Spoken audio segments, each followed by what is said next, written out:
raising up a new world where everyone is sacred, every life accounted for. Grow your garden, find your tribe, let your heart's burning side move your body towards the light. Hello everybody, this is Richard here, coming to you from the Terraform Homestead.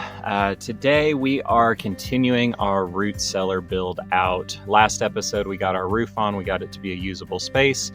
Today we are getting our tunnel down to the root cellar finished. As we were building this out, we really didn't want a ladder going up and down because as you're trying to carry heavy food, boxes, things like that up and down, we didn't think it would be a sustainable practice to have to carry it up and down a ladder. So we took the extra time to build out a staircase that goes into the ground. Since completing the exterior of this root cellar, it has been about a year, and I'm happy to say everything is holding up immaculately. In this root cellar during the summer, we are getting maybe mid 70s. In the winter, we are not getting really below about 50 degrees down there. So we have this nice temperature controlled environment that we can have produce. If you're interested in what we are doing out here, be sure to subscribe, or even better, share these videos with your friends. Anybody who is interested in this kind of sustainable living hopefully is finding value from these videos. Sharing our videos is one of the best ways you can support our nonprofit. Just got the last course finished up, last stair finished up. So no more full courses for the entirety of this build. We have this last step elevated about probably 12-ish inches, just as a safety precaution so that if for whatever reason there is any flooding in here, we've got a good foot of water before it ever gets down into the main root cellar. Shouldn't really be an issue considering the drainage goes way out there. It's coming along really, really nicely. So got our last step in. We're just gonna work on these walls coming up to get this top door in and then cob it. We got the door frame for the outer door, so Sugi Bond.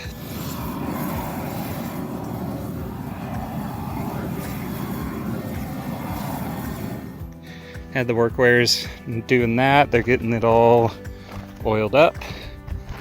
And yeah, cranking right along. Got the door frame in for the upper part. So now you guys can kind of see how it's gonna turn out. We have these hoops that go up across here, taper all the way down to the ground. Barbed wire, or not barbed wire, fencing materials, and then cob over that. We're gonna basically do 3 courses up, and then lop off half a bag, and then basically lose half a bag for every 3 courses. So these courses will start getting shorter and shorter and shorter as we create this little dome going down.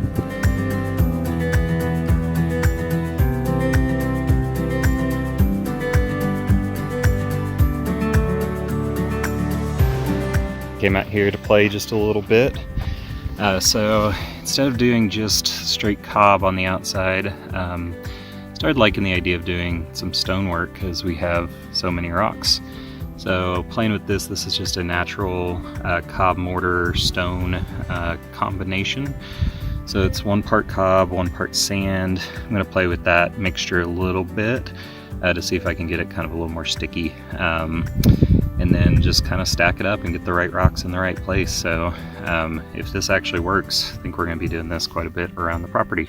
Girls have been cranking the last several days and got us up to just about bags being finished. So we've got approximately 10 bags to go.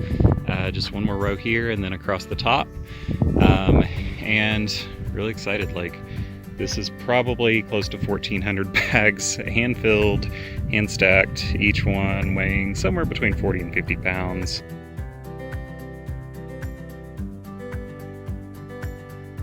We got in the framing, so all of this metal in. You can finally kind of see how it's going to look in the end. My project this afternoon is to finish getting the cage on. It's mostly there.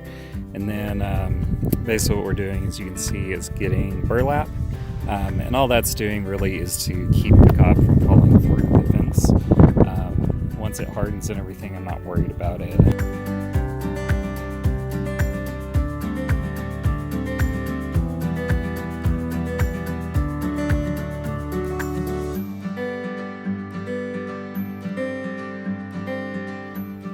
We are just about done with the cobbing. The work order's been killing it the last couple weeks, really, that this has been going on. Their project right now is we're filling in, kind of smoothing out with cob this little dome. Working on the plaster here on the outside. It's actually quite enjoyable. These batches go pretty far, so one big batch here we'll do like that. Just got the second batch on. I'm just going to crank on this as long as I can today. Show you guys kind of how this is put together. This is some sand that we just kind of get from the wash, go through, pull out some of the rocks and stuff. Clean it up, so I do 2 parts sand, 2 lime. So this is just a lime, type S hydrated lime. About $12 a bag, pretty cheap, and they seem to go, I think, probably 3 or 4, maybe 5 batches per bag, which is good. A little over 1 part lime to 2 parts sand seems to be working.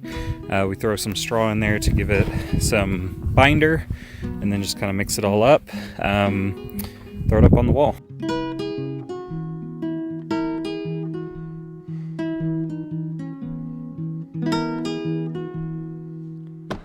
My faith in a life that's leading me starts weakening.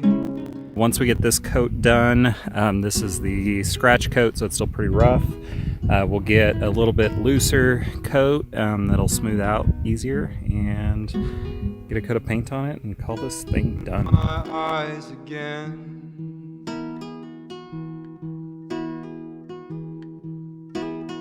Will open my eyes to the freedom that lies in the choice of which forces I feed. Am I trying to take from life all that I think I want when I've gotten all that I truly need? Thank you guys for watching. I hope you guys have been enjoying this series. If you have, comment below and tell me what you're liking about these, and even better, what you want to see next. Next week, we're coming to you with our final episode of this root cellar build and starting a new project. We've got so much going on out here in the last couple years and a lot of content to provide you guys. If you're enjoying these videos, be sure to hit that subscribe button. Want to give a special thanks to Connor Carell, who does our intro music. He is an amazing musician. You can find his link in the description below. Thank you guys so much for watching. I hope you guys are inspired, and I hope you go out and build something cool. A fire that will burn ever brighter, and the friction of our movement as we strengthen our lines to every creature of the earth from which we came from. Lord,